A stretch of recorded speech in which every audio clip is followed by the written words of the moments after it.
All right. Hello, everyone. My name is Paul Tagliaferri. I'm the chair of the Northborough Zoning Board of Appeals.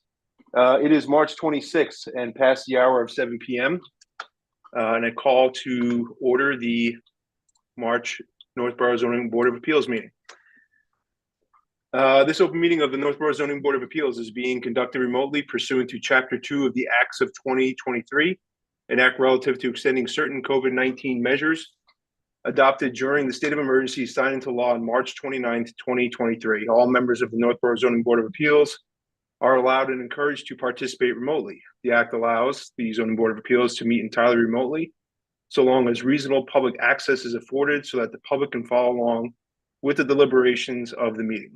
The public is encouraged to follow along using the posted agenda unless the chair notes otherwise. Members of the public who wish to view the live stream of this meeting may do so by going to Northborough Remote Meetings on YouTube via the link listed in the agenda. Ensuring public access does not ensure in public participation.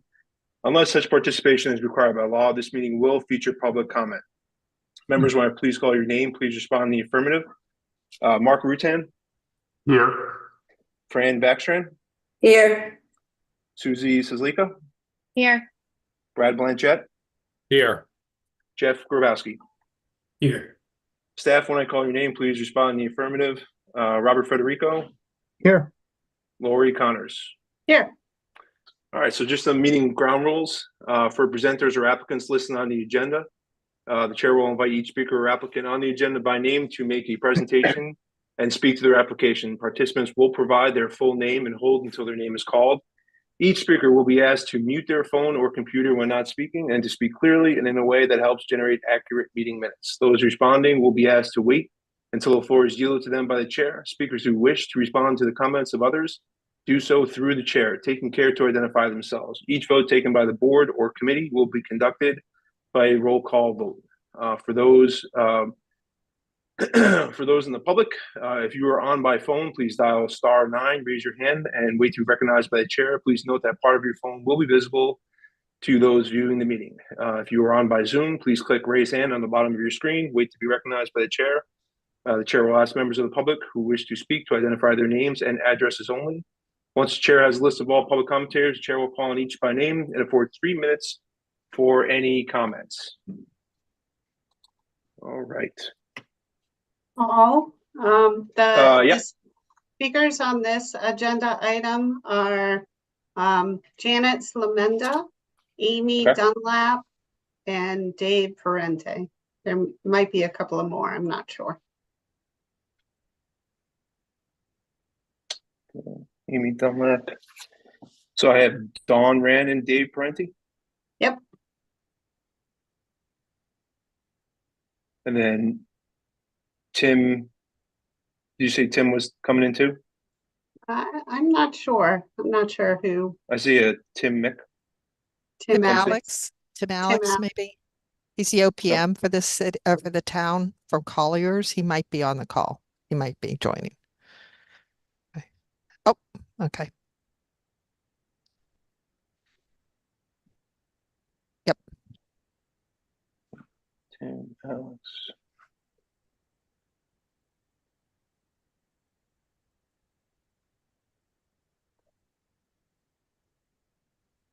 All right, so I have Amy Dunlap, Janet Slamenda, Tim, Alex, and Dawn Rand and Dave Parente. Okay. Tim McNerney is on as well, the town administrator. That's Tim MC. Okay.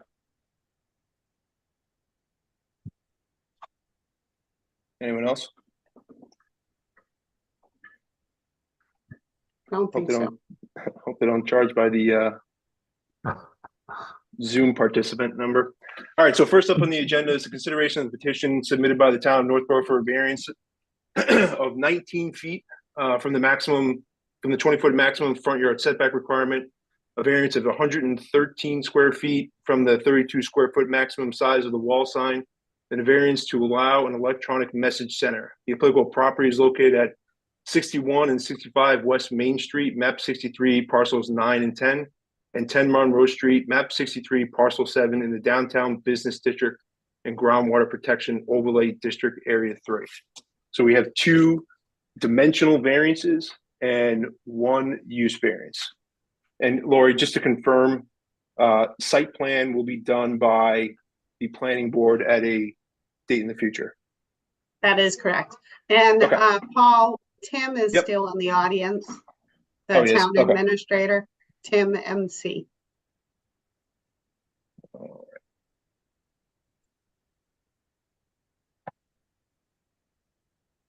Tim, if you can hear me, trying to make you a panelist.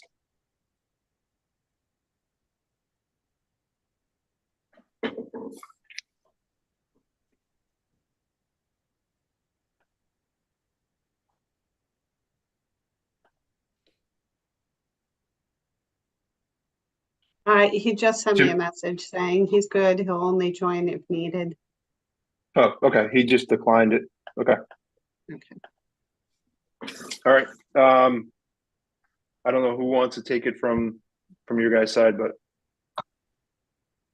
That will be Janet Slamenda, principal at HKT Architects. I'm going to do a small PowerPoint just to get the main points in and then for questions. So I'm going to, let's see, share my screen here. And let me know when you see it. yep, we can see that. Okay, I'm going to go into PowerPoint mode.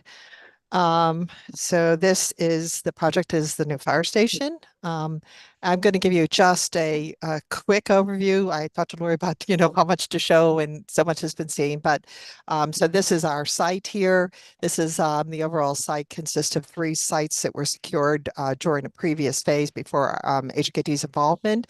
Its own downtown business, and the proposal for the building is a new 2-level fire station. Will be facing West Main Street. There's parking for professional staff and visitors, and then there's landscape and civil elements to support the fire department building and the operation. So this is the site. You're all familiar with it. That's Dunkin' Donuts orientation, and that's what everybody seems to know the site by. So the way the site has been organized is that there is 3 access points off of West Main Street. There is the blue arrow shows the access to what will be the visitor parking spaces. And the 2 red arrows represent access for the fire department only, either through the apparatus for the vehicles themselves or their parking for staff. And that parking is in the rear of the building. So that is the organization of it.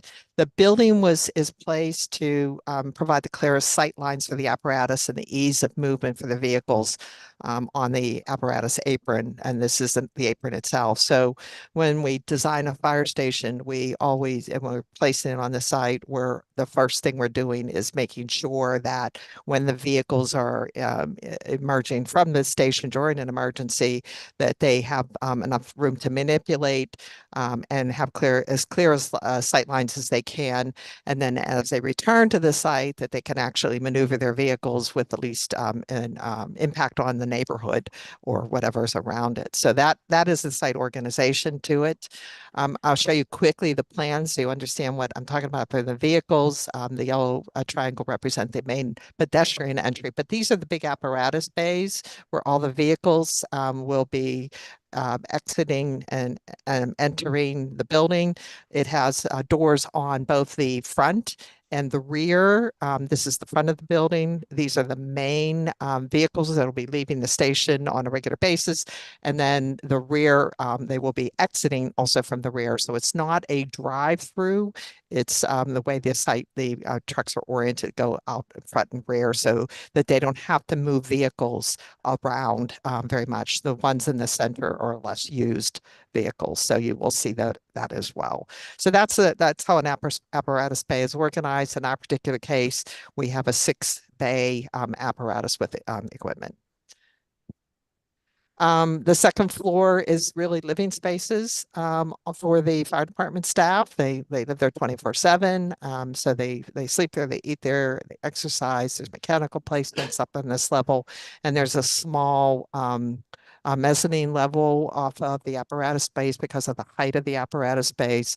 We put certain spaces up there, usually mechanical or storage spaces. So that's the extent of the second floor is really on the east side of the site. So for the site building, we talked about orientation of the building. The building location is again prime to support the fire operations for the building. The parking layout meets the design guidelines, as in there's no parking supposed to be forward of the most forward face of the building. The parking runs along the east side and along the back side of the building, which is the south side. Then there are site elements. There are dumpsters, there's transformers, generators, flags, benches, and a site sign that is up for discussion tonight. So there's site elements, normal site elements. The non-paved portions provide areas for plantings that are required site lighting, EV charging stations, and snow storage. So there's not a lot of green on this site because of the size of the building and the paving, but we have maximized that to meet design guidelines and expectations for the town. So that's that. So I'm going to get into the front yard setback by zoning section 706030. It specifies the minimum of 6 and the maximum yard of 20.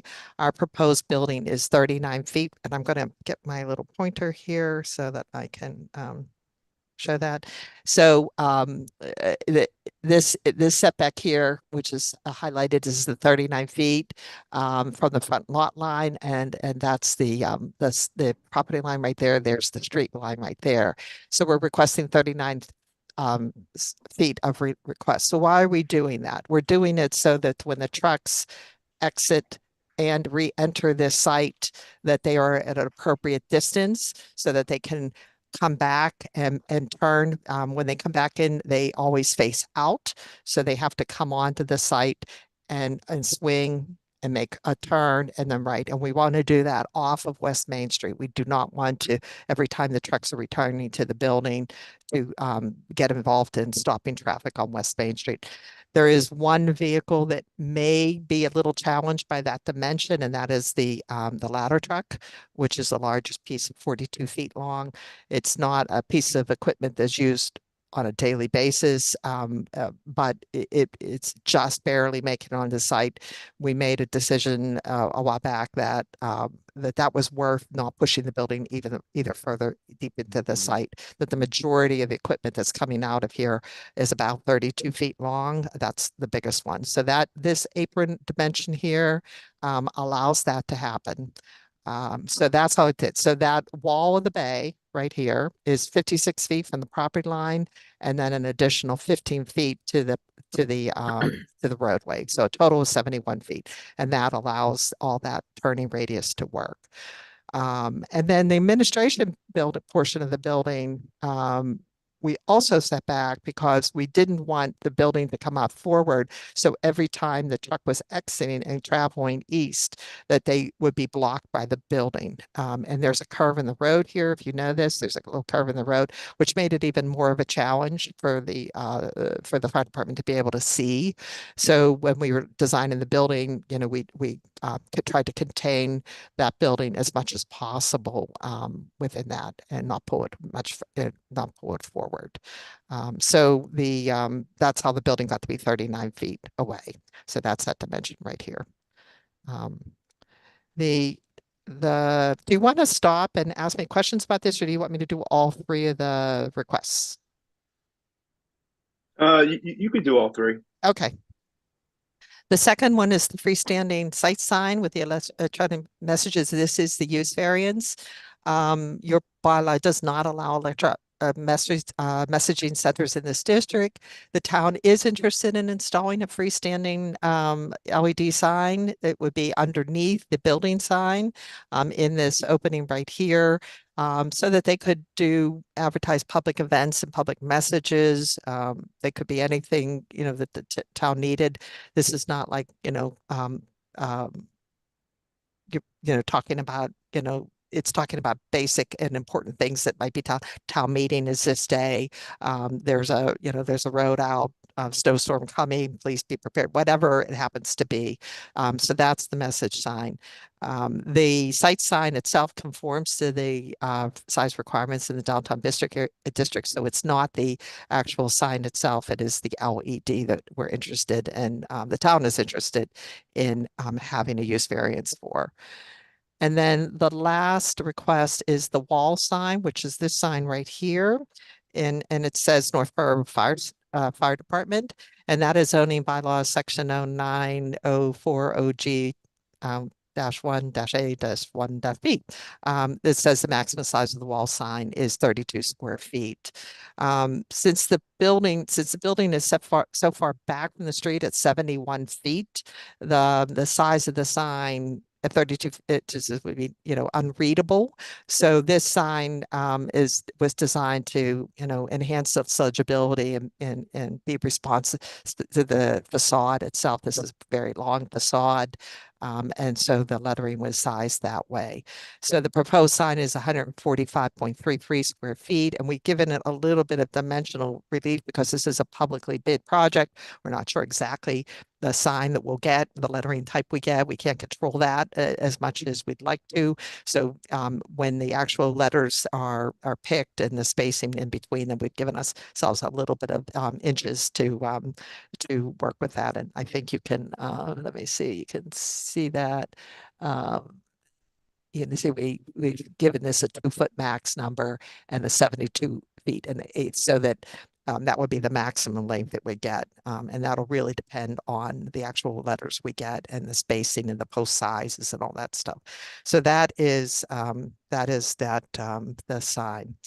And those are the 3 variances that we are requesting. Okay, great. Thank you very much. Yep. So just a reminder to the board. So we have 2 dimensional variance and 1 use variance. And just to kind of go over variances, variances in front of the ZBA, there's sort of the 3-prong test, and I'll just read them. And the applicant must prove all 3 as a conjunctive, meaning all 3 must be proven. So first one is owing to circumstances related to soil conditions, shape, or topography of such land or structures, and especially affecting such land or structures, but not affecting generally the zoning district in which such land or structures are located. 2 is a literal enforcement of the provisions of the bylaw would involve substantial hardship, financial or otherwise, to the petitioner. And then 3, the desirable relief may be granted without substantial detriment to the public good and without nullifying or substantially derogating from the intent or the purpose of such bylaw. So those are the 3 sort of criteria that we are looking at tonight for the 3 variances. I guess I'll start with a question. So I went back to look at sort of the original concept. It was kind of a little bit of a struggle to sort of get that information from, 2018, 2019, but I actually did watch the 2019 annual town meeting. And the original concept that was presented at town meeting sort of had this driveway that was to the left, or the east of the site, and had trucks sort of driving around back to sort of do the parking. I guess, can you just describe a little bit more in detail as to why sort of that relief for the setback is needed here, and why that, it's sort of a, what you're looking for, as opposed to sort of that initial concept of being able to drive around, right? So if you figure if the building is moved up further towards the street, you have more space in the back to sort of drive the trucks around. Can you just explain sort of the difference there from where it started to now? Yeah, we did not work on the study. So, different architects, they had a slightly different program, different site knowledge. We know more about the site. This has gone from a study to an actual real project where we have actual real surveys. So we know more about the site. The program changed a bit, a little bit more forward looking for the 20 years into the future. So we do have, I believe, and I don't have that available to me visually, but they had parking along this east side and they have parking along the west side. And they had doors from both directions in and out. They just had a slightly different placement on the site, I believe, than we do. Our building is, I think, a little bit deeper than they have, but we have folding doors that require, movement of the trucks, and then code required distances around it. So they're pretty simple, pretty similar. They always had the apparatus bay on the east side, the administration on the west side. They always have parking on the west. They also have parking on the east. We moved it into the rear because we know more about the site now. We know that there's more retaining wall required. We know we have detention to deal with. So we know there's a lot more. We still have we do have a connection between these two. Fire department has requested that. So if there's an emergency and something gets blocked, they would be able to move through the sites. So we do have that as well. Don't know if that answers your question, but it's pretty similar layout from a concept point of view. Does that help? Is that yeah. I mean, yeah, I think that helps. Yeah. So I guess my next question, and just in terms of the doors, Mhm. do you know what the distance is from sort of the entryway doors in the front to, say, the roadway? From the door, this wall here to Yep. the roadway is 71 feet. Oh, okay. That's the 71-foot dimension. Let me blow that up a little bit because I think you can actually see the dimensions right there. So here's the apparatus bay doors, which is the 6 doors, and here's the 6 doors in the back. That's the wall. This is 56 feet to the property line, and then another 15 feet to the roadway. So, that's the ask. And then this 39 feet, which is the closest position, is the administration portion of the building. So, so that is 71 feet.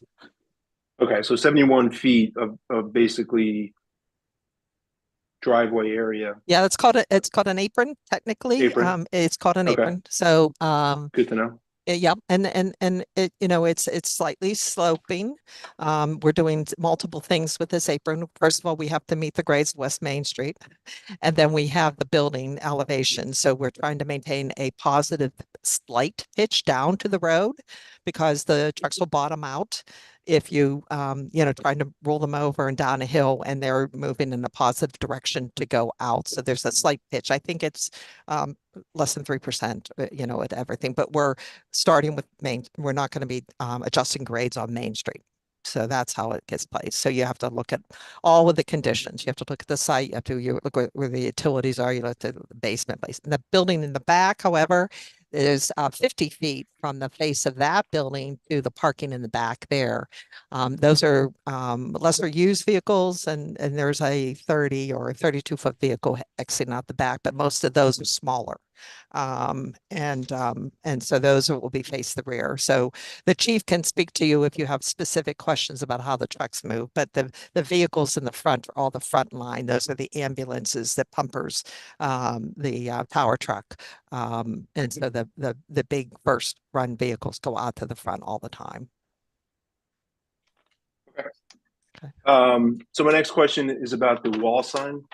Yes. Will that sign be lit? No, not planning. The one on the building, this one? Yes. No, not planning on lighting it. Okay. And no one has asked us to light it. I mean, occasionally you see them lit, particularly if they are in areas that are hard to find.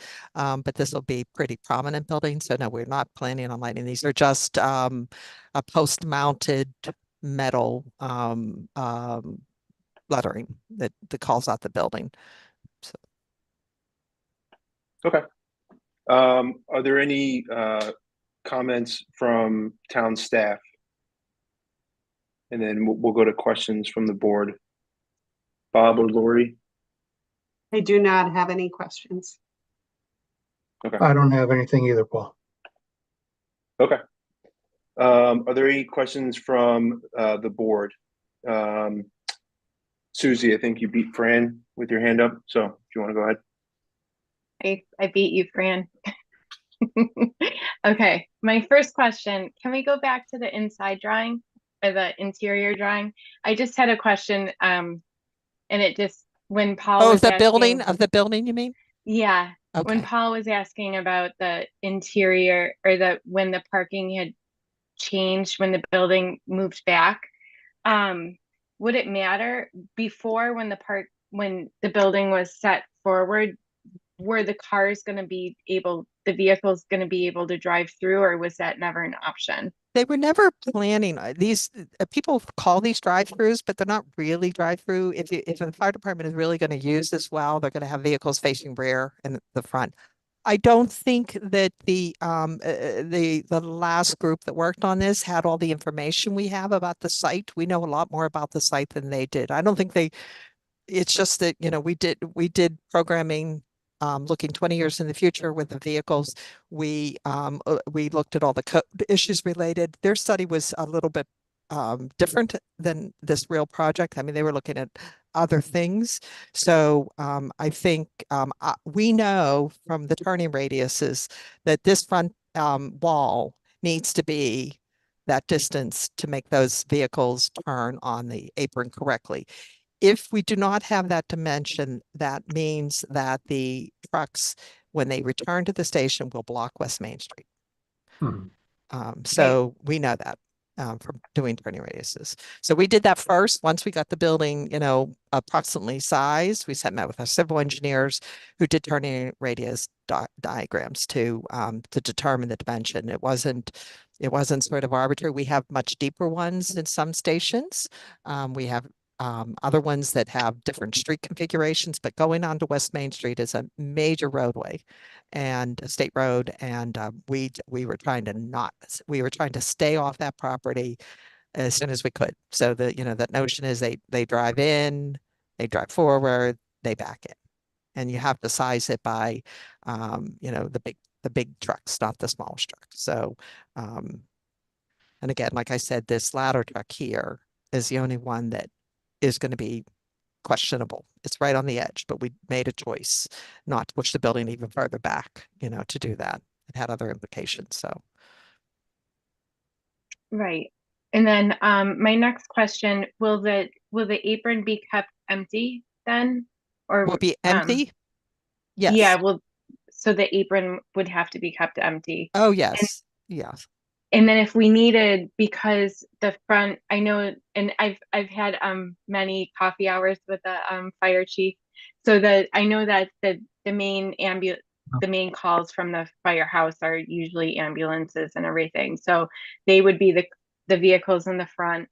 If you needed one from the middle, where would the ambulances go? Would they empty first if there's a fire, or would they circle around back? Or let me get that drawing up again here, because you can actually see, let me get this a little larger for you because you can actually read it.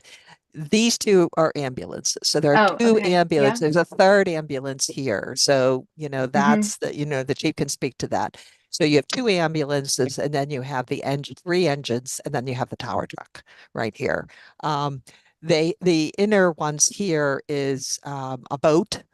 The third ambulance, a hazmat truck, things like that. So they put the inner workings of vehicles that are less used. And sometimes trucks will get moved around for different seasons, like, and that happens somewhere. But in this particular case, in the back here, we have car 1 and car 2, which are vehicles that used by personnel. And then we have another engine back here. So there's another ambulance. So, there's a bunch of ambulances. There's one facing rear, but the main ones are these 6 vehicles that are going out onto West Main Street on the main apron. The only time you see anything on an apron is if they were actually working on the truck. They do preventative maintenance. They check things out. You might see a truck out there, they're doing something on it because there's limited room indoors. The chief could again speak to anything that's on the apron. Otherwise, the apron needs to be clear. Sometimes you see people coming up and parking on an apron because they want to run in and ask a question, and that's really bad news because that could block a vehicle from exiting immediately. So yeah, that really freaks out firefighters when they they don't really like that. Yeah. Amy, Amy, if you could go back to the layout just so I could speak to a couple things that may help. So across the front is the rescue, the engine, the tower, engine 3, ambulance, and the squad. The squad responds on every medical call, and then the first do. So the squad's the furthest to the right as you're looking at it, and then the ambulance. The second due ambulance will be directly behind that one. So if we needed a second ambulance, there's nothing in front of it. They would just roll out in that case. Right? The third ambulance is actually facing out the back because we've had issues with the third ambulance having to get out and the first one not starting. So that becomes an issue. So we still need to be able to get trucks out the back. So the smaller trucks, the forestry, the ambulance, the pickup trucks, those come out the back of the station. Okay. Yeah, and sometimes, after they get into the building, they might find that they want to reconfigure it a little bit because, you can see that the tower truck is sort of in the center because it has the maximum flexibility and look on either side. But all of these are, the chief might say, hey, I really want, this car to be over on this side, and then he can move it. And it's not impacted by the building layout at all. So. And since that's my car, I want it closest to my office, so that's probably what I will do. I have no idea if that will happen. Right. The other thing, there was a question about what's on the apparatus, what's on the apron. Trucks go out there, we wash them in the winter, in the summer. We try not to wash them in the winter for obvious reasons. Out front, we wash them inside. As Janet said, when we do our truck checks, when we do our maintenance. So the trucks are out there quite often, but we can't have any other vehicles in there. You may see my vehicle or the deputy's vehicle may be parked there for coming in, but there's no civilian vehicles there at all. And now that we have adequate parking for staff on site, there'll be less of that. There's more. It's actually organized around making sure it's an efficient layout, both inside and outside the building. So. And I just had one more question because I know like not everybody in the audience and our viewers get had the plans or could see them as well as we can, or with our paper copies. I just wanted to remind everyone there's not going to be a traffic light here, correct? Bob, right? Or anyone? No traffic light here, or there will be. Yeah, go ahead, Chief. There's going to be a preemption, what's called a preemption system there. There would be lights there, but they're flashing yellow. And the only time they turn red is when we come out. We have a system on our trucks that will cause them to turn red coming in and green dumping out. And that just clears the area. But no, there's no regular turning lights there at all. It's only for our preemption system. Okay, great. Thank you. Thanks, Susie. Fran, thank you for being patient. No worries at all. Thank you. This is actually just a technical question, probably for staff. Why would you seek relief from the closest to this setback, and not the furthest? Like, why aren't we looking for relief for the 79 feet back, not the 30, the 56 versus 56, the 56, yeah. Bob, do you want to take that or do you want me to? Either one, but what they're looking for is, there's a minimum and a maximum allowed setback for this particular district. And when they move the building back to accommodate the apparatus, and number one, the site distance looking both ways down the street, and also to accommodate the size of the apron so that the most of the trucks can turn on the apron without re-entering the street. That's a major safety concern. So that's why they went with that dimension. Just a case in point, this station in terms of design and layout is almost identical to the one in Grafton, which was done about 20 years ago. And, the same issues that are here, being a busy road, it's a big apron, you got large trucks that need to turn on it, and it's a drive-through, but you literally use, the front and the back as drive outs, and the lesser needed equipment is in the middle. What's been happening is very common to fire stations all over the place, is that you've got to have enough operational space to basically have the station be operational. So that's why they went with the distance that they went with. I hope that It's answers your not- question.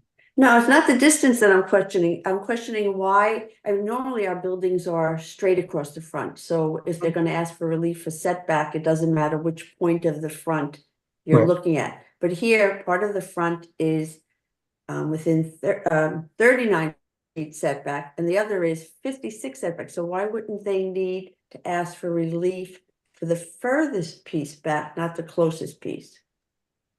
I just want to make sure I have the numbers correct. Yeah, because that's just the way it's measured. So whenever you're measuring the front building setback, you always measure it from the closest point of the structure. Okay. Okay, thank you. So, yeah. That's what I wanted to say, but like I said, I'm out of words for the day. All right. Thanks, Fran. Mark. I feel this was probably gone over by technical staff, but feel like I gotta ask it anyway. The out front sign with the LED display, I know that's how many feet off the road? Oh, darn. Let's see. I mean, just give me a guesstimate. Yeah, I'm gonna looking at try to it- blow it up and I'm gonna estimate it because it's right there. So if Yeah. that's 39 feet, say 40, I would say that's coming back off the site sign, maybe 20. Amy Dunlap, you Yeah. wanna comment? So I'm But gonna as say far 20 as feet. Back from the road, I'm gonna say 35 Yeah. feet then or so. Yes, another Yeah. 15. And I have to say, Ms. Rutan, we are looking at that exact sign location right now. We've got transformers and we're trying to get power in. We've got some stormwater treatment areas and they're moving things slightly around a little bit to accommodate that, but it's about the location. We didn't want it to block. We didn't want the sign to block people come and going or get in the site, their site views. So, it's sort of arbitrary, but that's about it. About I mean, 35 I feet. noticed that the DPW one down the other end of town seems to always be about 10 feet off the road. I can read it easily. I just wondered, has anyone figured that 35 feet, if I'm driving along Main Street, can I still see that? Or is it, That's a good by the question. time I'm up to the sign, I'm looking at a 70-degree angle at it or something? It's a good question.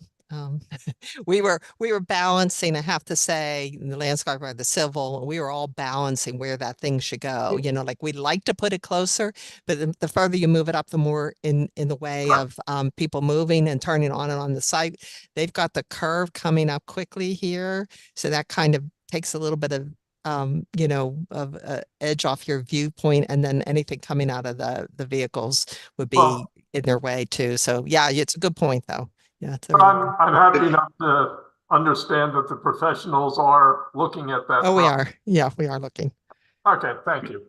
Okay.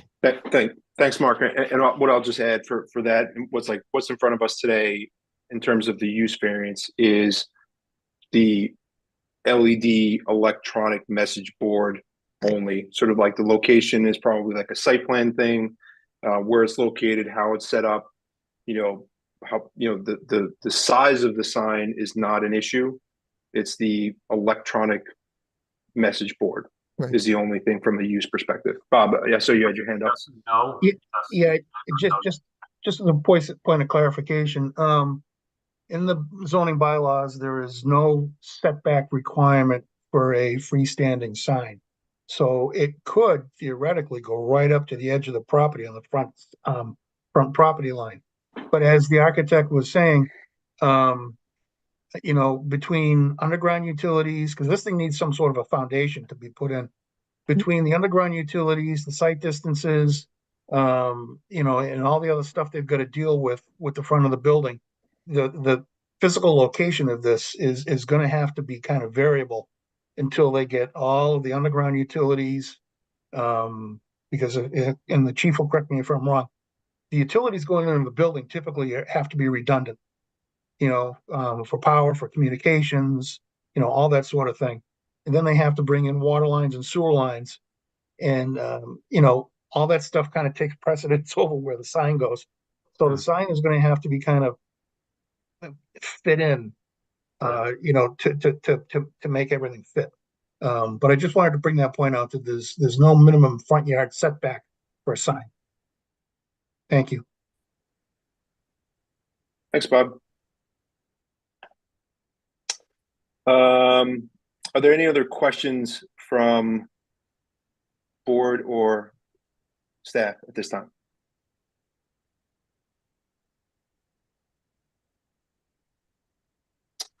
Okay, this is a public meeting.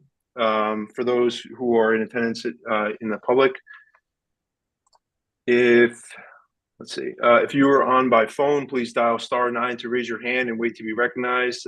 If you are on by Zoom, please click raise hand on the bottom of your screen and wait to be recognized by the chair.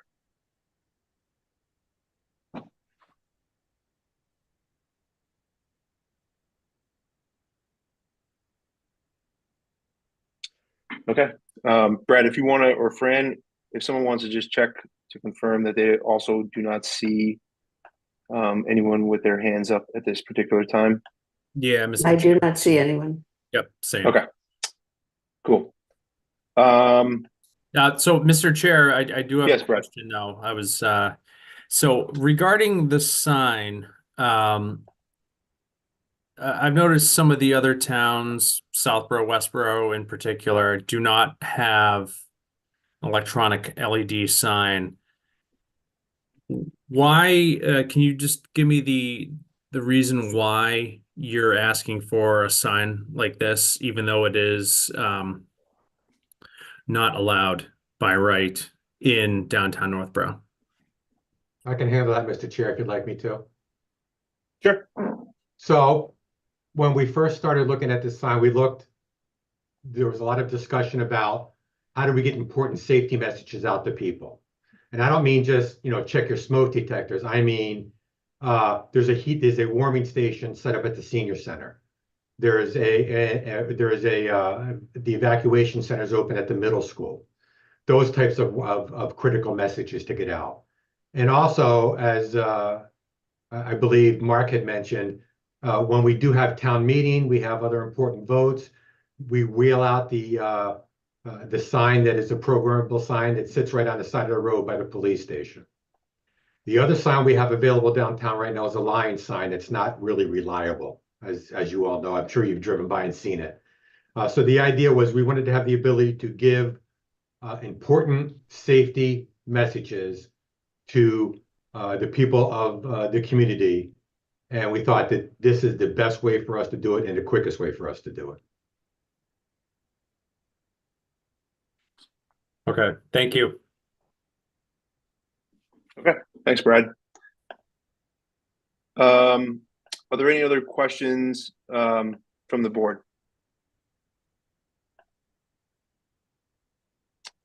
I also don't see any other questions or comments from the public.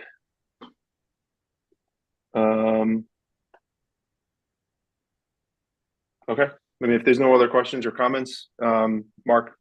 Mr. Chairman, I move that we close the hearing. Okay. Second, Mark made a motion to close the hearing. Fran seconded the motion. We will have a roll call vote. Mark, Aye. Fran, aye. Susie, Aye. Brad, Aye. and I'm an aye as well. Okay, thank you very much. Appreciate the update, Janet. Okay, was a really thank you good very job. much. Thank Okay, you. all right. Thank you. Good night. Thank you. Mhm. Paul, I do have a draft decision that I can call up on my screen if you'd like. Sure.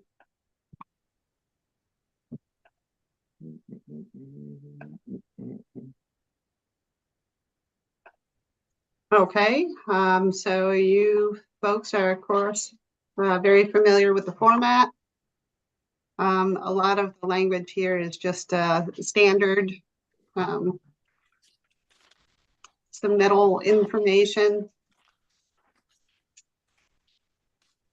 The highlighted information is just a reminder to myself that these items may change. And so I have to remember to make sure that they're accurate. based on what happened tonight. So we do have one waiver request. So of course, this is a town application. So they are asking to waive all of the application and advertising fees. So we did pay for the advertising fee out of our own budget. And then we have a number of findings of fact. And then the decision itself. So within the findings of fact,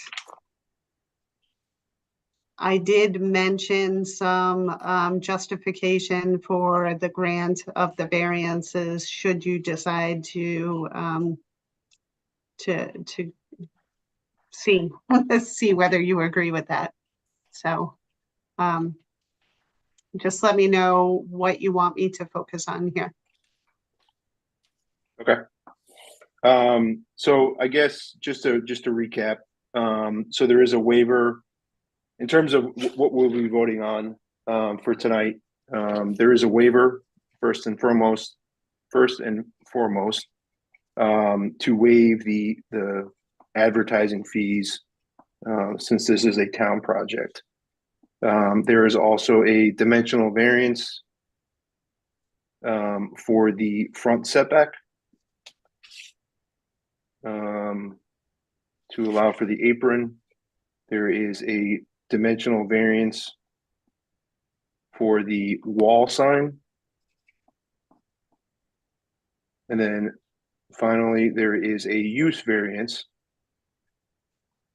for the electronic message board. So I think we can take those 4 votes today. I guess for me, just for starters, well, I'll just go right down the list. So for the waiver, I mean, I don't think that's an issue. For the front setback, so I think in terms of the front setback and looking at the criteria that we need to look at, I think it does make sense that we should grant the variance for the front setback. What was initially concerning was sort of the lack of space in needing only 39 feet, but I think that it was confirmed that it is 71 feet from the actual roadway to the front garage area, which does seem like enough space for a fire truck to pull in and back up and not cause an issue on Route 20. I think that from what I can see is that makes the most sense from a logistical standpoint, from a driving the trucks rather than having to drive the trucks around and moving forward, creating good proper sight lines for trucks pulling out of the facility. I think for me, granting the setback does make sense. In terms of the wall sign, I think that this, the wall sign relief is very large. 32 square feet is what's required for downtown, or the maximum. This is looking for, I believe it's 115. 145. Right. Yeah. Sorry. 113 square feet of relief to get to 145 square feet. But again, I think given sort of the nature of this project, and honestly, looking at other towns, having driven by Southborough, Westborough, Hopkinton, looking at some of these other fire stations, you sort of have, and I think Ashland as well, you sort of have sort of the property. I don't think anyone's going to really not realize what this building is, but I do think it makes sense to sort of have the signage there. I think the thing where I do struggle though, is the electronic LED message board. It's a use variance. It's something that could be replaced simply with sort of a manual message board. Unfortunately, it's not allowed in downtown area. It's only allowed in industrial. So even commercial areas don't have it. So I think from the perspective of allowing a use variance for the electronic LED message board, For me, that's something that I struggle with to approve there in terms of granting a use variance there. So that's sort of my initial thoughts on that. I don't know if anyone wants to go next. Fran? Figured I'd beat Susie this time. So I mean, given the nature of the use of this building, the shape and the topography of the lot and where it has to be situated because of the shape and topography, I think that it is perfectly acceptable to grant the setback variance because otherwise the building wouldn't fit safely. I've watched each of their meetings and they've done a really good job of trying to figure out how to place this very important use in a spot that has challenges. So the shape, topography, and it's not going to be harmful to anyone to have it that far back. I think the waiver is a given. What do we have? The location of the sign. No, we have the setback, the size of the sign on the building. Again, based on the shape and of the property, it's a lot easier to see Northborough Fire Station if the sign is bigger. So based on the shape of the lot, I think it meets the criteria for a variance. And as far as the LED message board, again, based on the shape and the line of sight, if it is better seen and therefore more purposeful for it to be electronic, I think that it would be reasonable to grant the variance for that as well. Okay, That's it. thanks, Fran. Mark? Oh, okay. First of all, starting with the setback variance, once again, I agree that due to the shape of the lot, you're not going to put the building off to the side. So putting it further back makes sense, giving them the room to take the trucks off the street and not have to block Main Street. The safety issues are paramount there, and it makes perfect sense to grant them. That, I think, cascades to the fact that they need the extra space for the sign because they've now put the sign 80 feet back. It also fits with the scale of the building. The 32-foot square foot limit that we have in downtown is really based on the fact that this is sitting on a building and we don't want essentially a billboard sitting on a normal building. Here we are looking at a grand facade fire station that certainly justifies the size of the sign, which is very similar to what we see up at Northborough Crossing, where those large buildings justify the large signs that fit them. And finally, as far as the electronic sign goes, I believe that we adopted the electronic sign ordinance to stop commercial signs in the downtown area, all flashing what are essentially advertisements for this and that product, distracting drivers, looking cheap, constantly changing, and, you know, very much degrading the look of our downtown.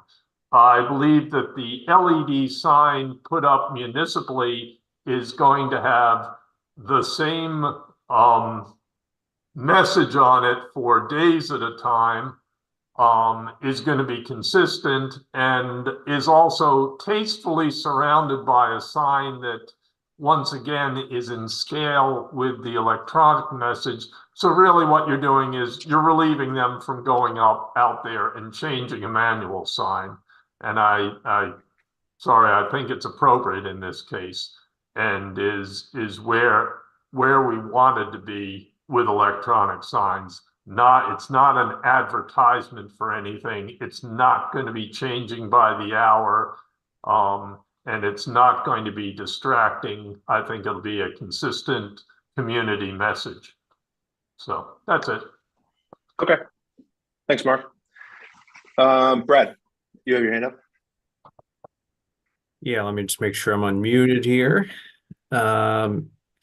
Yeah, I mean, so as far as the waiver, I'm completely on board with that. The setback, no issues whatsoever to minimize traffic disturbances on Route 20.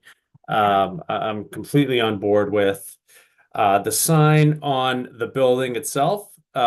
Perfectly fine, especially that it's not going to be lit, I believe. I think that someone asked that question, and I think that was the response. Yep. So, I mean, I don't want to say the bigger the better, but if it's not going to be lit up, they're asking for relief on the sign on the building, I'm perfectly okay. The only issue I am wrestling with is the LED sign. Because the fact is that we, as a town, made a decision to not allow these LED signs. And I know the chief had mentioned that the Lions Club sign is not reliable, it's broken. However, we can leverage that sign, get that fixed to get it taken care of. And honestly, in this day and age, with social media, email, and whatnot, there are a plethora of ways to get the message out and not just relying on LED signs. And if we start to allow this LED sign, I know it's a municipality, but more and more applications, I'm afraid, will come in front of us and ask for the LED sign. Well, you did it for them, why can't you do it for us? And the fact that by the law, the use variance is soil topography and I don't have it in front of me, the third piece. This sign doesn't really fit that criteria. Soil, land, topography. Shape.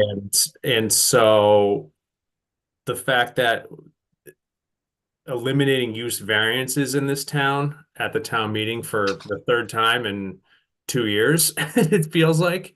If we want to play it by the rules and go by the book, then this sign unfortunately does not fit that criteria for use variance. That's all I have. Okay, thanks, Brad. And so, Brad, it's owing to circumstances related to soil conditions, shape, or topography. Shape. That was the other one. Thank you. Thank you, Mr. Chair. You got it. I think Susie. Fran beat me, so I just waited till last. Once I couldn't be first. I'm fine with the waiver. And especially after hearing everything, about the trucks and the apron and everything else, I think this setback is definitely a great idea. And they really sound like they put a lot of work into it and the study for the next 20 years and the shapes of the vehicle. And it makes a lot of sense safety wise, and especially with the curve being there and everything else. As for the sign on the building, I'm going to follow suit with what Brad was saying about it not being lit, and it fits the size of the building. And it reminds me of a couple cases ago where we were saying it was more in proportion of the building. It's not going to be a distraction to drivers because it's not lit up. So I would go with that. However, also with the electronic sign, and we're talking about the sign in the building not being lit up and it's not a distraction to drivers, I do believe that the electronic sign would be a distraction to drivers. And while we did ban it because of advertising and everything else, it would be used for advertising here. The picture that they showed was advertising Apple Fest and not more serious matters. And it also does not fit the use variance test, which we go back to the shape, topography, or soil conditions. I, like Bob, have talked too much today. It's catching me, Bob, as well. But it doesn't fit the use variance test, and we really have to stick with that. But in my book, as we all know, I love that test. But the voters did vote this down, and we can't go against that. So that's basically, that would be where I am with this. Thank you. Okay. Thanks, Susie. Jeff, do you, Yeah, sure. I'll say a couple things. Yeah, I agree with the waiver. I have no problem with the waiver. As far as the setback goes, I echo everything that you all have said. And I don't even think that the fact that Dunkin' Donuts and all of its traffic is considered to be a part of this the lot, you know, the condition of the lot or the shape, but you know, I think it sort of illustrates the importance of configuring this the building and the lot in such a way as to minimize the traffic or the impact of the trucks coming in, going out on the traffic, because we all know how crazy that part of the road can get outside of Dunk's right there. I don't have a problem again with the large lettering on the building. With the electronic messaging sign, I think it probably fails a technical strict application of the use variance test, but the use variance is also a tool in our tool belt. I do think this is a unique situation where this building is a municipal building. As I think there could be significant benefit in allowing such a sign, you know, being controlled by the town, and advertising in a tasteful way and giving useful information to people as they drive by, and probably not too distracting of a manner. So I think I would be in favor of granting that variance as well. Thanks. okay, thanks, Jeff. Fran, your hand raised. Thank you. Yeah, so again, I guess it all depends on, and that's what will come up with conversation about having use variance as part of your toolbox. Whether you interpret the law in a way in which you can grant relief, or whether you want to deny relief. So in strict technical terms, it may be a stretch, but again, when we look at the shape of the, if we wanted to find a way to yes, the shape of the land would be detrimental or disfavorable to the applicant to require a sign changing, you know, manual sign, letter changing sign versus an electronic board that would be more visible and easily read by the traffic passing by due to the shape and the line of sight. If you're looking to say no, you use the more technical soil topography and shape. And that's the beauty or the downside of having a use variance in your toolbox. You can interpret it either, you know, there's room for interpretation. And that's why I said that I could see granting it because of the shape of the land. And there is, you know, there's no harm to the community if it is allowed. That's all. Thanks, Fran. Lori? Yeah, I just wanted to bring up one point, and that would be that one of the major benefits of an electronic message center versus a manual sign is that it can be changed remotely. So the fire chief would be able to access the message from wherever he is, and he can change it. So the alternative to just having a changeable message board is somebody has to go out with a pack of letters, and then they have to put the letters up one by one, and it's very cumbersome and very time consuming.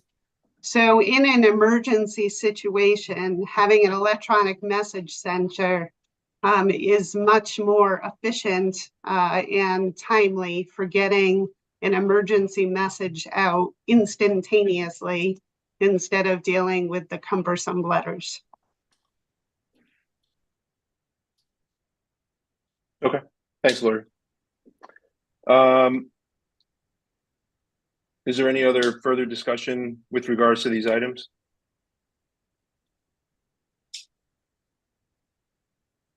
Yeah, Mr. Chair, Yeah. question. Sure, Brad. Yeah, so going back to what I was saying, like, so who controls that Lions Club sign? It's been broken forever. Who runs that? Can we get that fixed? What's the deal with that sign? So from what I understand is controlled by the Lions Club. I know that I've tried to submit messages for posting on the sign, and they just kind of go into the abyss, and I never heard back from anybody. So it really doesn't work well. Susie, I think you had your hand up. Do you have an answer? The Lions Club, I get my concerts on there in town cleanup. I don't know what's up with the temperature though. It's really hot. Temperature's alarming. Yeah. It's always like Really? 1,000 degrees or something. 4,000, but I don't know what's up with that. I don't know, but yeah. Yeah, I mean, I guess what I'll say finally just about the electronic sign is that, you know, having driven by 5 fire stations in the last week, none of them had electronic signs outside. So, you know, I think that the use variance is very clear. You know, I think it's very matter of fact. So, Fran. Just real curious, did you notice in any of those towns at other municipal buildings that they had the electronic signs? And it just was not the fire station that had it, but the town hall did, or the police station or other? Not sure. I do want to point out that the high school has one, and it's not an allowed use in that district either. So I suspect that they probably got a use variance, or possibly they did not, but they should have. Okay. Yeah, and off the top of my head, I know that Southborough is fire and police combined. There's no sign. There's definitely no electronic signs in Southborough. Westborough, I believe they have one in the Rotary that's controlled by the Rotary Club. That's why I keep pressing on the Lions Club sign. To be honest, because I think the Lions Club sign is a great spot. It's at the intersection of 135 and 20. So I just don't see a reason for adding extra electronic signs when we have one ready to go, as long as it's fixed and managed properly. Okay. Thanks, Brad. Is there any other further discussion? Nope. Okay. So if we want to just start, we can just kind of start with the waiver and then go down with each of the variances for each of the different votes. Does anyone want to take a stab at making a motion? Mr. Chair. Yeah, right. I move that we grant the waiver for the advertising and application fees for this grant, for this application. Second. Okay, Fran made a motion to grant the waiver for Advertising and application fees. right. So grant the waiver to waive all the application and advertising fees for this application. Fran made a motion. Brad seconded. Roll call vote. Fran. Aye.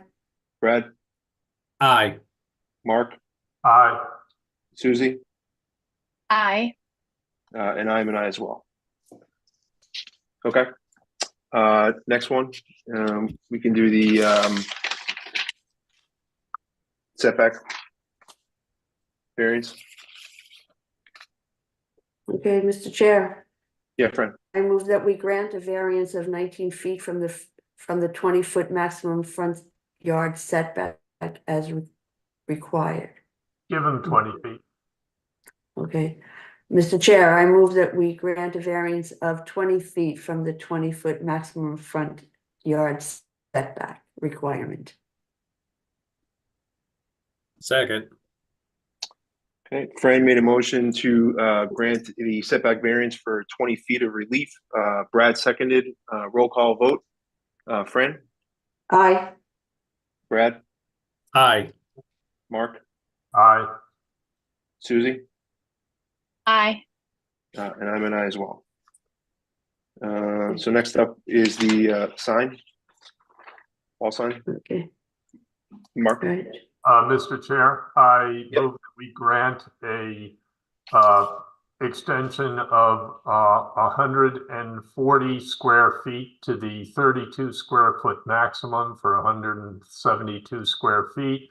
I'm just worried that they'll need slightly larger letters that may totally throw off the calculation, and I feel that 172 square feet is effective. I'll second that. Okay, so Mark, your relief was for 140. 40 square feet over the 32 square foot maximum, I believe. Okay. 772 square feet total. Yep. So Mark made a motion for granting 140 square feet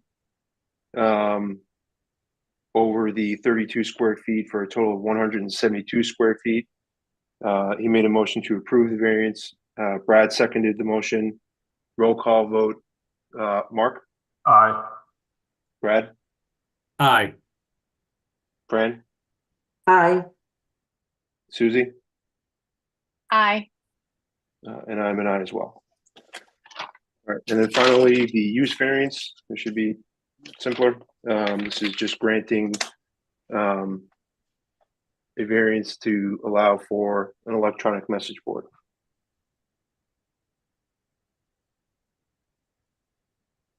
Does anyone want to take a crack at that?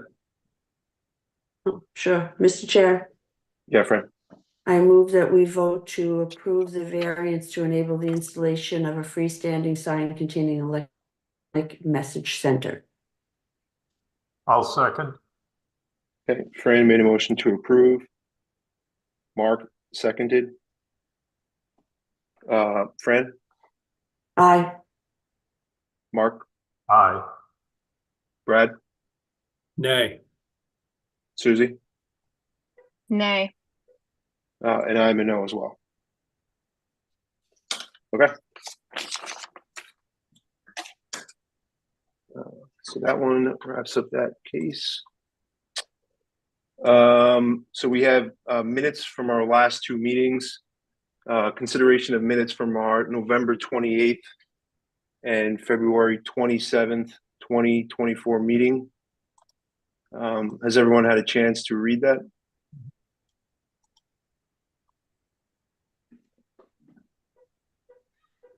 Those minutes? Okay. Does anyone Mr. want to Chair, make a?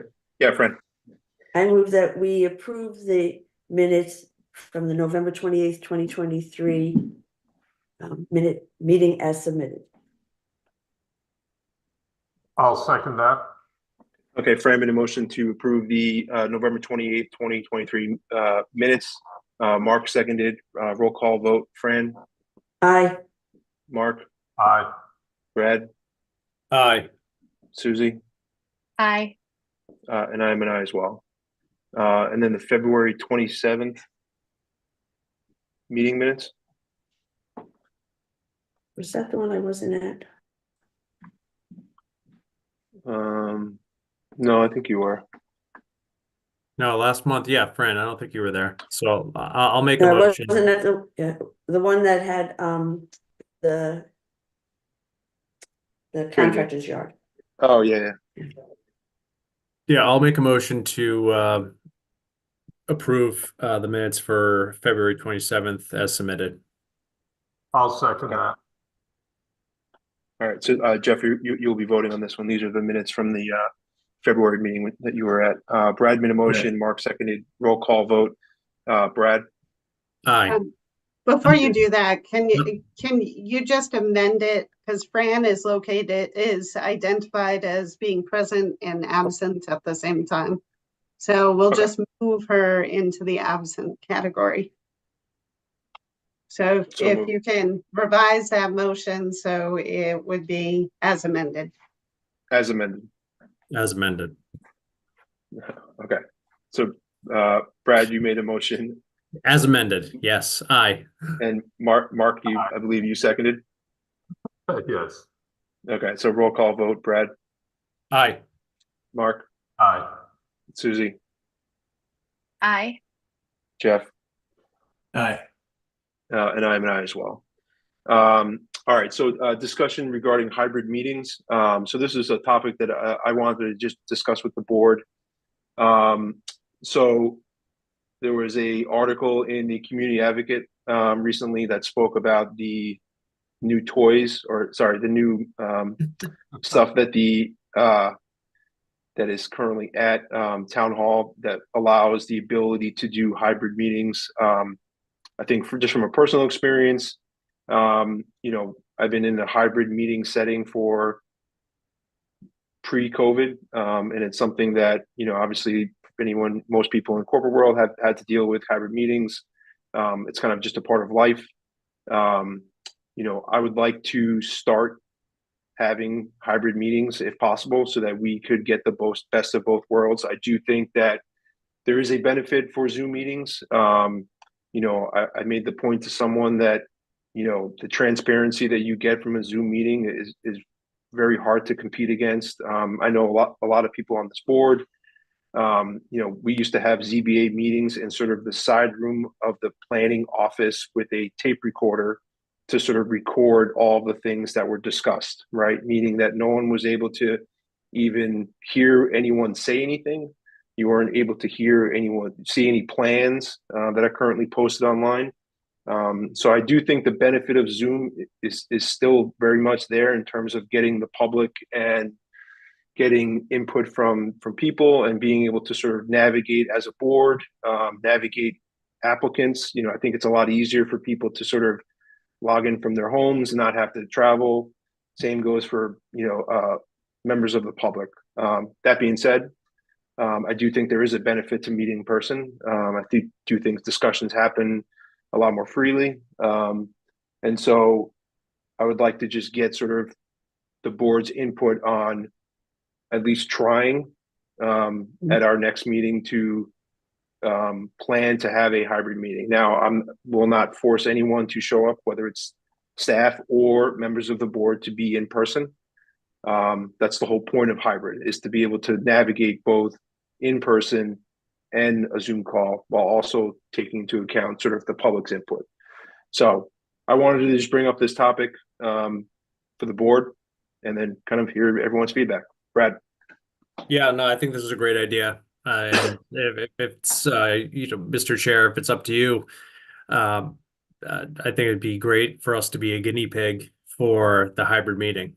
I think that, yeah, the Zoom meeting does have its benefits. More people are able to tune in to the meetings, and more residents are able to give their opinions. That being said, I do think there is a benefit for us as a board, to meet in person as well. And as long as we have the infrastructure in place for us to handle the hybrid scenario, I can't wait to see you guys again. So I'm on board. Okay, thanks, Brad. And I just also want to say that, I know Lori is working with sort of the technology team to make sure that we will have training. I will have training to be able to sort of navigate the logistics of it, and that that sort of work is being done in concert. Jeff, I think you had your hand up next. Yeah, I just wanted to ask what capabilities we precisely have, and what are we thinking about hopefully being able to allow public presenters and the board to either be in person or remote, or any combination thereof. Yeah, I think the idea is to be able to allow for both, right? So that if there are people of the public that would like to still use Zoom and sort of, Zoom into a meeting, we'll be able to see them in the audience through the computer that we have, or a laptop. And then, we'll be able to sort of call on them, the same way we do today with raised hands.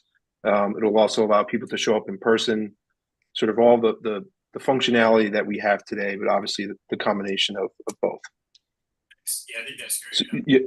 yeah. So I guess just in terms of like the technology, Lori, I don't know if you have any color. I know that there's, I think, 2 TVs and a couple cameras in the select room, but I think the one issue is sort of, I think there's only one room that has all of the technology. Is that?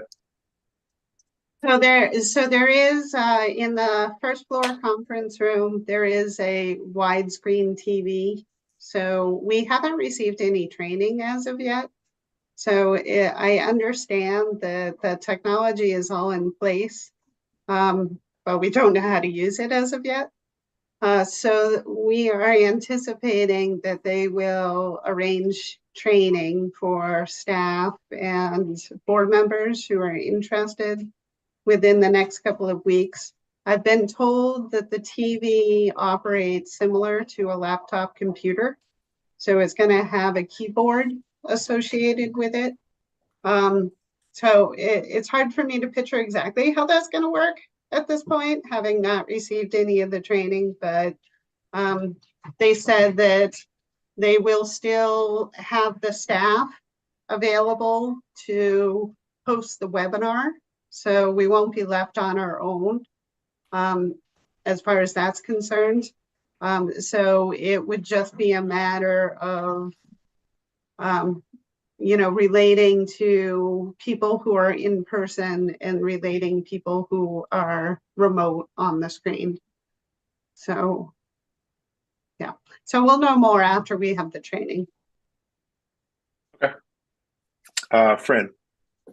Thanks. I mean, I do think it is the best of both worlds. I mean, I do enjoy watching the YouTube videos of all the meetings that I would never attend to every one of them live. So I think for meetings that are public hearings, where there's public participation, giving people the opportunity to be in person with us is important, because there are people that are left out because they don't have the technical skills to do something like we're doing right now. And so allowing them to come into a room where we're sitting, I think benefits them. And since all of our meetings are with public hearings, it would make sense for us to afford them that opportunity. I think that we as a board should try to do our best to be physically in the same room with each other to simplify the process. I have absolutely no issue with staff participating remotely, because we all have a board, they have multiple boards in evening meetings. So I think that we should do our best to be present physically in the same room, but understand that circumstances are that there are just going to be times where you can't, but then at least you won't miss the meeting. But I do think it'd be it's a great benefit to be able to give both in person and remote. Mhm.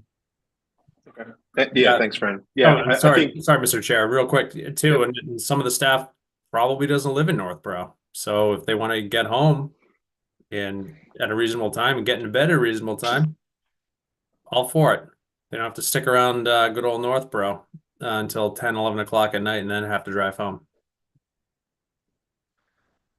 Well, I think Except for Bob. Bob's got to stay. Hopefully we'll be more efficient then.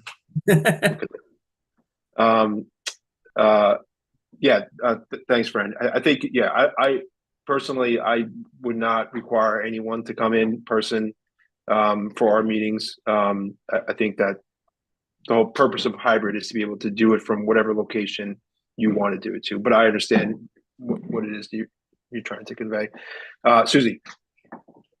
So the plans will still be seen by the public at home, and then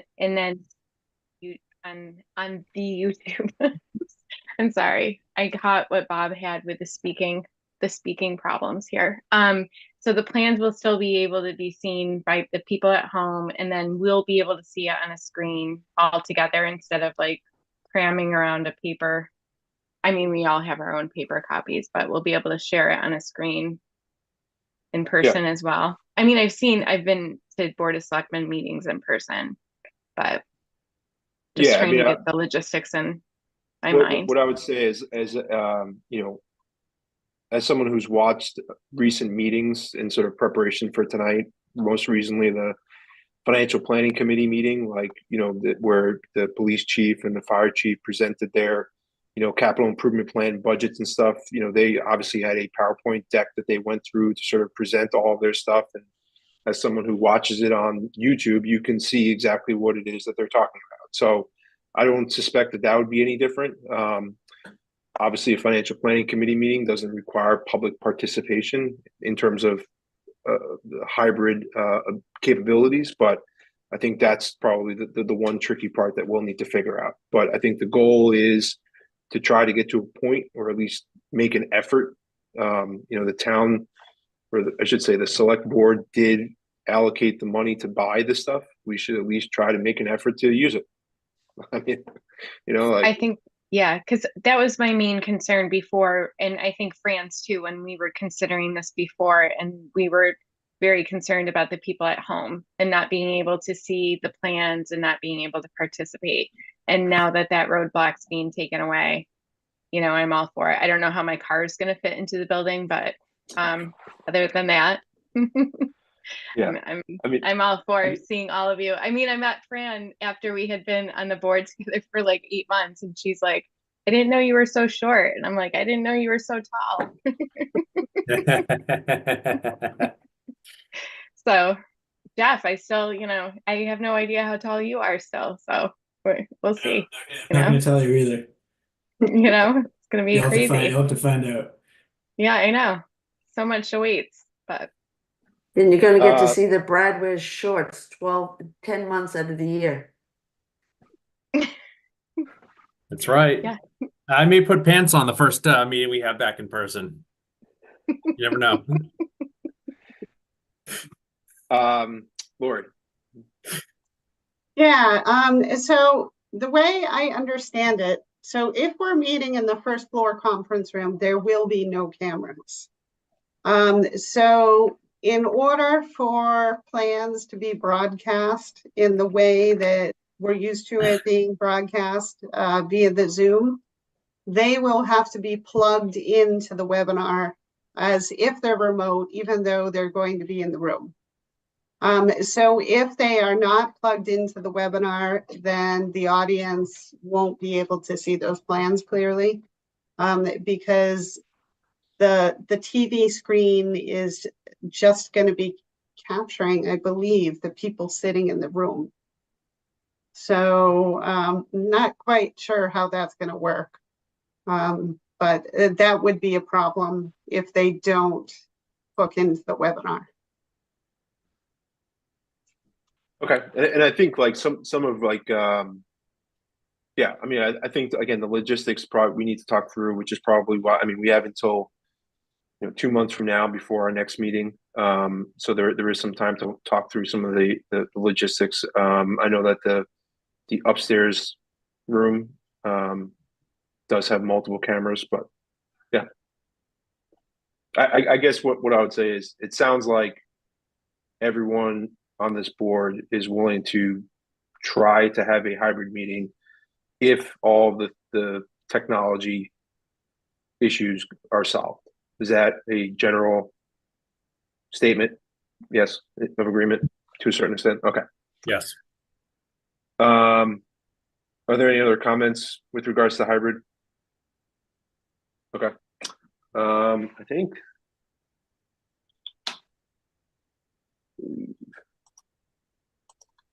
I think that's all we have. So our next meeting is May 28th. Lori, we're not meeting obviously next month because of town meeting. Lori, do you know, do we have any cases for the 28th yet? But the deadline's down for another month, right? Right. And Okay. I haven't received word of any cases as of this point, but it's so far out, then chances are this will change. Okay, cool. Does anyone else have any other, Susie? annual Sorry. annual town cleanup is April 27th, the weekend. So I just want to make a plug for that. It's a big going on, and we partnered with a high school group that approached me, and they're going to be doing like a can and bottle collection, and then collecting them along the route if you sign up for that as well. So very exciting. And the garden club's going to be with me, where you pick up your bags and you can sign out the trash grabbers as well. And we'll have the light breakfast items for pickup and everything there. So I know it's the same day as baseball opening day, and there's going to be a scout spaghetti dinner fundraiser right after as well. And Gary that called in to the our FedEx meeting, we all remember Gary. He's going to do a Watson Park tour later that afternoon as well, so he's going to be there as well at the sign up, advertising the Watson Park area. But we have a lot of groups that are going to be there. Sign up, or you can pick up bags earlier in the week and start cleaning too. So I hope to see you guys. It's a very exciting weekend and one of my favorite weekends of the year. But that's Great. it. Hopefully it's nice and warm out. Yeah, Mr. Chair, a question Brett. for staff. Is there a take it or leave it day coming up soon in May? So I'm sitting on a pile of styrofoam I'm trying to get rid of.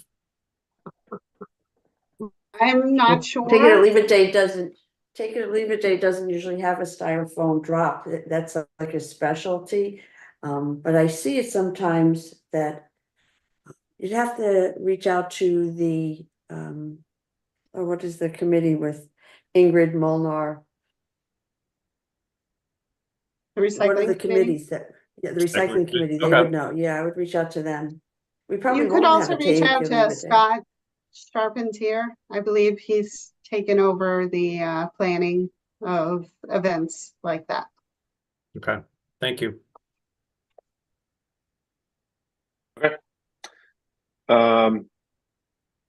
Does anyone else have anything to add?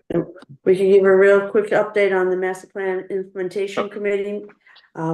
We at our last meeting, we talked a lot about the MBTA project and you know, what we would support but not vote on.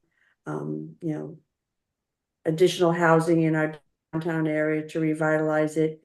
We did agree to write a letter to the town hall feasibility committee, telling them that we would prefer that they not select 4 West Main Street for town hall services, because that would be right in the heart of what we're trying to revitalize and take up a big chunk of property, real estate that would otherwise be commercial and business.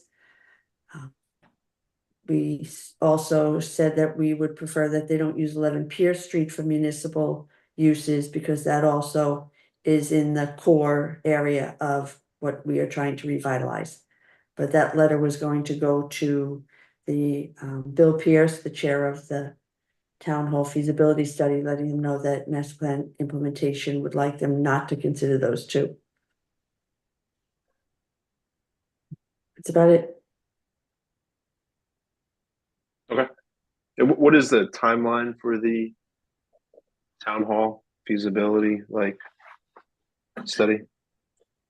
Have they even I assume they started, but how far have they gotten in terms of making a decision? I They think may they're possibly- relatively close. Yeah. Right? Oh, okay. I would think, Tomorrow night. yeah, because they were waiting for disposition costs. In other words, if they chose location A, selling locations B, C, and D, would that help offset the cost of, you know, so they had to look at both the benefits of selling off properties that are not going to be used to offset the cost of the property that would be used. So they were close. They just got those numbers, like Lori said, they brought them up to master plan implementation last week. Started looking at the numbers. But doesn't mean it's gonna get done this year or anything. It still has to then go through the whole capital 5-year plan and gets, put somewhere in there. Right. Okay. Cool. Thanks, Fran. Appreciate that. Mhm. Does anyone have anything else? Don't forget town meeting, Town meeting? instead of meeting, right? Town meeting on the 22nd of April, so it's early this year. Yeah, wow, okay. 23rd and 24th. 22nd, we're not having it on a Monday night? It's always a Monday, Tuesday. Yeah, usually starts on a Monday. Oh, Then I actually, may it's be a week mistaken. earlier. It's a week earlier too. It's usually the last week. Monday. All right. I will change what's on my calendar. Thank you. I mean, you may want to block off Tuesday too. You never know with these things. No, Yeah, We have with have it 13 for- zoning articles? Monday, Tuesday, There and then Saturday for the town cleanup. there you go. Another plug. All right. When's the town cleanup again? Yeah. Sorry. Saturday, All right. April 27th. Mr. Chair, Yes, I Fran. move that we adjourn. Okay, Second. great. Thank you. Fran made a motion to adjourn. Brad seconded. Roll call vote. Fran, Aye. Brad, Aye. Mark, Aye. Susie, Aye. and I'm an I as well. All right, great. Thank you very much, everybody. Have a good night. Good night, everyone. Thank you, everybody. Have a good night. Mm.